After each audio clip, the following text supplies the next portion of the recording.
السلام علیکم ورحمت الله وبرکاته. زما د لرو برګرانو پښتنو ورونو بچو خویندلونو زه محمد یوسف بنیریز تاسو په خدمت کې حاضر یم. په نننۍ ویډیو کې تاسو ته یو وضاحت کول غواړم، هغه د ځان متعلق او بیا د غنی خان متعلق. تاسو وګورئ زه یو مولانا ټایپ انسان یم او غنی خان په ظاهره چې دی غنی خان هم ځان ته وایي که نه چې او په شرط فاسق او په ظاهره ته فاسق ځان ته په هغه یو نظم کې وایي که نه، نو په ظاهر هغه یو فاسق ښکارېږي. اوس زه ولې د غنی خان په کلام باندې او د هغه په ذات باندې روزانه خبرې کوم، ویډیو پې کوم، تاسو یې روزانه اورئ. دا ماله په کار دی، داسې په کار ده چې د یو ډېر لوی عالم، د یو ډېر لوی پیر صاحب د هغه متعلق مې روزانه خبرې کولې. خو برعکس د دې چې یاره ما سره ښه یم نه، او زه د غنی خان په کلام باندې خبرې کول غواړم او کوم تاسو ته خبرې. دا ولې؟ زما عزتمندو، زما د ژوند تک چې دی، سفر چې دی، هغه د غنی خان په شان دی. او غنی خان وایي چې ډېر پیران مې ټنګولي، مذهبونه لټولي، چېرته ټکې رڼا نشته، بس قصو پسې قصه. دا څومره تاسو ته چې پیران، مولان، شیخان ښکاري، مبلغیان او څومره مجاهدین تاسو ته ښکاري، زما عزتمندو دا ټول موږ لټولي دي، ټنګولي دي. او دا ټول مسلکونه، مکتبونه د دې هر څه نه، یعنې هر چېرته تللی یم د الله د لټون پسې، چېرته ما الله نه دی لیدلی. ولې چې دې خلقو په خپله الله نه دی پیژندلی. نو ځکه د دې خلقو باندې خبره کول دا زما دپاره تاوان دی او ستاسو دپاره هم تاوان دی. غنی خان څوک دی او مولا څوک دی، پیر څوک دی، مجاهد څوک دی، مبلغ څوک دی، او د دې برعکس غنی خان څوک دی. نو زما عزتمندو، غنی خان چې دی هغه عارف بالله دی او عاشق بالله دی. هغه ته د معرفت علم حاصل و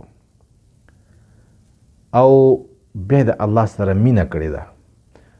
د غنی خان نه علاوه چې څه دي که نه، یا د غنی خان په دغه کې مقابله کې چې څوک دي، نو هغه پیر صاحب دی، ملا صاحب دی، او دغه ټایپ والا خلق چې ټول تاسو وینئ، که د هرې شعبې سره دی، که مورچه کې دی، که مرکز کې دی، او که په مدرسه کې دی، که په خانقاه کې دی، دغه خلق دی د الله د معرفت نه بالکل محرومه دي.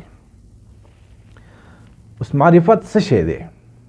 معرفت څه فایده ده؟ زما عزتمندو، معرفت یو داسې هنر دی چې دا چې د چا سره یي، نو هم د ده په برکت باندې الله سبحانه وتعالی دی هم بچ کوي او د ده برکت نور خلق هم بچ کوي. علماو یو واقعه لیکلې ده چې سلطان محمود غزنوي رحمت الله علیه چې و، هغه به د شپې خپل لباس بدل کو او تلو به ګشت پې کو چې زما د عوامو به څه حال وي. یو پیره د شپې په تکه توره تیاره کې د یو کوڅې نه تېرېږي، وایي کتل، وایي اورېده چې څه کسان دي او هغوی خبرې کوي، څه صلاح مشوره کوي. دی ورته غوږ شو، نو هغه ډاکوان دي، یو کور کې راغونډ شوي دي او ډاکې دپاره مشوره کوي. نو محمود غزنوي صاحب پم ورننوتو، نو د ډاکوان ورته ویل لکه څوک یې؟ ده خو پېژندلي وو که نه، هغو نه پېژندو. نو ده ورته ویل زه هم ستاسو په شان یم. بس هغوی هم خوشحاله شوې، راځه کښېنه. دی ورسره کښېناستو، هغوی مشوره کوله چې یاره نن به د چا کور لوټو. نو خیر فیصله کېده هلکه نن به د بادشاه کور له ډاکې له ځو، نن به د هغه کور لوټو. دی چې روانېدو، نو یو تن پکې وایي چې هلکه موږ ګوره د بادشاه د کور لوټولو له ځو، نو دا ټول ملګري چې دي، دی خپل هنر بیان کوي چې چا څه کار دی، چا څه هنر دی، نو چې هغه کار ته بیا اخلو او د هغې هنر نه بیا څه فایده واخلو. نو دا 4 تنه وو او 5م پکې محمود غزنوي صاحب شو. یو تن وی چې یاره زه د سپو د سپیچ غافي که نه، سپیچ غافي نو دی سو یو بل ته زه په دغې زه پوهېږم. دویم پکې وي چې یاره خزانه چې کوم ځای پرته وي نو د بوی نه زه معلومولی شم چې کوم ځای خزانه پرته ده. دریم پکې وي چې هر قسمه تاله چې زه تاله ماتولی شم. څلورم دا وي چې یاره زه چې د شپې په تکه توره تیاره کې یو پیر ووینم که نه بیا رانه غلطېږي نه، بس چې ما پېژندلی بیا رانه غلطېږي. نو د محمود باچا ته وی چې یاره تم څه ووایه که نه ستا څه هنر دی. نو د محمود بادشاه ورته ووی چې زما داسې هنر دی چې که څوک پانسي کېږي که نه او دی د پانسي ګاډ ته ختلی او زه سر داسې وړقم داسې، نو بس هغه د پانسۍ نه بچ شي. دا 5 خبرې د 5 وکړې او بس روان شو. چې روان شول د بادشاه کور ته ورغله. چا کور ته؟ د محمود غزنوي بادشاه کور ته لاړل. نو دی چې رانوتل سپو غاپل. هغې 3 تنو د یو نه تپوس وکړو که نه چا سره چې دغه هنر و د سپو په خبرو پوهېدو چې هلکه د سپي بل ته څه وایي. نو هغه وی چې یاره د ګاونډي دا سپی چې دی د بادشاه د سپي ته وایي چې تا جیبه نمک حرامه ستا د مالک په کور باندې ډاکوان رالو غلا تې کوي او ته غلی ناستې. نو د بادشاه دا سپی ورته وایي چې یاره زه څه چلو کومه بادشاه ورسره په خپله دی زما مالک ورسره په خپله ملګری زه څه چلو کومه. دی چې ننوتل نو تالې لګېدلې وې بس ورننوتل هغه ته ویل که تالې کولاو که. د هغې تالې والا تاله کولاو کړه. چا سره چې تالې د کولاولو هنر او چا سره چې د خزانې هغه په بوی باندې مې خزانه معلومول نو هغه ته وی راشه خزانه کم ځای چې بوی مو کړه لکه وی دا ځای خزانه پرته ده. بس خزانه یې راواغستله لاړو. محمود بادشاه ورسره هم لاړو. بادشاه چې سار په تخت کېناستو پولیس یې ولېږل. هغه خو ته پته وه که نه چې کوم کور دی پلانې کور ته لاړ شي 4 تنه یې ډاکوان دی بېګۍ زما کور لوټلی ټول راولئ. رای وستل گرفتار یې کړه سره د ډکیتۍ د سامان که نه. ورته وي چې تاسو بېګا زما کور لوټلی دی. بس بادشاه چې دی هغه ملامت نور پکې څه نه شو کېدی نو خو لوټلی مجرمانو ډاکوانو. بادشاه حکم وکړو چې بی دی دغه کوي پانسي کوي او پانسي ګاډ زما د مخې تیار کوي. نو د بادشاه د مخې پانسي ګاډ تیار کو او دی پانسۍ ته وخېجول. دی چې پانسي ګاډ ته وختل نو هغه یو تن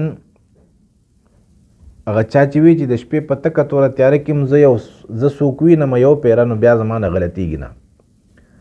نو هغه د بادشاه ته وی چې یاره صاحبه مونږ خو ټولو خپل خپل هنرونه ازمیلي دي او تم خپل هنر وازمیه که نه. هغه ورته زما څه هنر دی نو بېګا خو تا هم دا خبره کوله چې یاره زه چې څوک پانسي کېږي او دی پانسي ګاډ ته ختلی او زه سر وڅنډم داسې که نه نو د پانسۍ نه بچ کېږي. نو اوس ته سر وڅنډوه چې موږ د پانسۍ نه بچ شو ځکه چې بېګا خو را سره ته هم وې. نو بس باچا سر وڅنډو او هغې د پانسۍ نه بچ شو. په دې کې علما لیکي الله والا علما که نه معرفت والا چې دا 4 تنه وو ټول هنرمند وو اعلی هنرمونه ورسره. په دې کې د چا هنر چې دی هغه د ځان هم بچ کو دا 3 تنه هم بچ کړه. د چا سره چې د معرفت علم او هنر و. کو چېرې دغې سړي سره دا علم نه وی د معرفت دا که نه د بادشاه خو ورغلی و د عام لباس کې ده خو پېژندو او بیا یې وکړه چې هم دا حقه دی بېګانۍ زموږ سره چې دغه دی نو ده سره د معرفت لکه د بادشاه وپېژندو چې دا خو بادشاه دی زموږ ملګری و پرون. نو ورته یې وی چې اوس موږ بچ کا. نو ځان هم بچ کو او خپل ملګري هم بچ کړو. ولې د ده سره د معرفت علم و. د نورو سره د معرفت علم نه و هغه هنرونه و. نو بس هغه خو تلي ختم و. نو زما عزتمندو انسان چې دی یعنی دی په تیارو کې ډوب دی او دی په سمندر کې ډوب دی. دی به څوک بچ کوي؟ دا پیغمبران یې بچ کوي. پیغمبران څوک دي؟ د هغوی سره د معرفت علم وي. او بیا د پیغمبرانو جانشین څوک وي؟ دا علما نه دي زما عزتمندو دا چې وایي علما چې د نبیانو وارثان دي نه په علم باندې څوک وارث نه دي جوړېدی. په معرفت په علم باندې دا موږ سره چې کوم علم دی دا د معرفت علم نه زما عزتمندو، دا خو د کاروبار علم دی. نو زما عزتمندو د چا سره چې د معرفت علم دی، د الله د معرفت چې الله څوک دی څه دی، دا د نبی علیه السلام جانشین دی. ځکه چې پیغمبرانو د الله تعارف خلقو ته کړی دی. پیغمبرانو څه کارو؟ د پیغمبرانو کار د الله تعارف، د الله پیژنګلو خلقو ته. نو د الله پیژنګلو هغوی ته ځکه هغوی به ځکه کوله چې هغوی الله ورته ځان ښوولی و که نه، خو د الله قدرتونه هر څه هغوی لیدلي، او بیا د هغوی په پیغاماتو باندې چې چا عمل کړی دی نو هغه د هغوی په تعلیم باندې چې چا عمل کړی دی نو دې ته معرفت علم حاصل شي، دې عمل وپېژني. نو داسې چلو کې چا چې الله وپېژندو نو دی به دنیادار نه دی به خپله دنیا بایلي، دی به خپل ځان بایلي.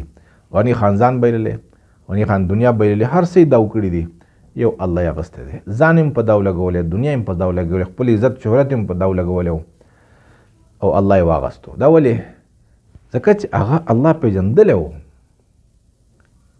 چې زما الله چې دی هر څه به کل من علیها فان، دا چې څه په ځمکه اسمانونه کې د غني خان وپېژندل چې دا ټول فاني دي. ویبقى وجه ربک ذو الجلال والاکرام، او بیا الله پېژندلی دی چې الله له فنا نشته دی. نو چې فنا نشته دی هغه یار که. نو زما عزتمندو حقیقي جانشین چې دی دا معرفت علم چې چا سره دا د پیغمبرانو وارثین دي، او غني خان سره د معرفت علم دی. نو د معرفت خاوندان چې دی دی په خپل هم بچ شي د شیطان د چالونو نه، د جهنم د اور نه، د دنیا د فتنو نه. د دنیا فتنې دا نه دي، په هر نوم باندې فتنې دي. زما عزتمندو دا څه چې تاسو ګورئ د دین په نومونو چې کمې پارټۍ جوړې شوي دي، کم جماعتونه دي، کم مکتبونه دي، دا ټول په څه نه څه شکل کې فتنې دي. نو دې فتنو نه بچ کېده دا د معرفت خلق چې د معرفت د خاوند سره د تعلق پیدا شو، بس د فتنو نه بم بچ شي. په دنیا کې د هر قسمه فتنو نه، د دنیا د هر فتنې نه به د الله بچ کی، ځکه چې د معرفت علم د سره دی. او بیا بس تل وشي د جهنم او د شیطان د چارونو او جهنم د اور نه به الله بچ کوي. نو ځکه زه د غني خان په کلام باندې خبره کوم چې غني خان عارف بالله او عاشق بالله. غني خان کلام چې دی په دې چې منګه دا چې موږ لولو اورو غور پې کوو ځان پې پوهه کوو، تاسو یقین وکئ زړه ته نور حاصلېږي او د الله سره تعلق جوړېږي او د الله پېژنګلو زړه ته راځي. نو ځکه زه په غني خان باندې خبره کوم. او غني خان او رحمان بابا چې کومې خبرې کړي دي نو دا د کاڼي کرښې دي او زما عزتمندو د قرآن او د ټولو کتابونو د تمامو پیغمبرانو د تعلیماتو نه جوړ دی. نو تاسو ته ځکه دا خبره کوم چې زما عزتمندو بار بار زما نه تپوس ضرورت نشته دی، ځکه د غني خان د کلام تشریح زه کوم چې دا شعرونه نه دي، نظمونه نه دي، دا د قرآن خلاصه ده، دا د کتابونو خلاصه ده. او په دې غرض کوم چې یاره زما زړه ته هم د الله معرفت نصیب شي. زما عزتمندو مولا سره د الله د معرفت علم نشته دی، هغه سره بالکل د معرفت د علم نه محرومه دي. هغه کو هر یو دی، ټیک ته ټول نه دي، خو عمومي طور باندې چې زمونږ د چا سره واسطه پرې وځي نو دا د معرفت د علم نه خالی دي. او غني خان چې دا د معرفت د علم نه مالا مال دی.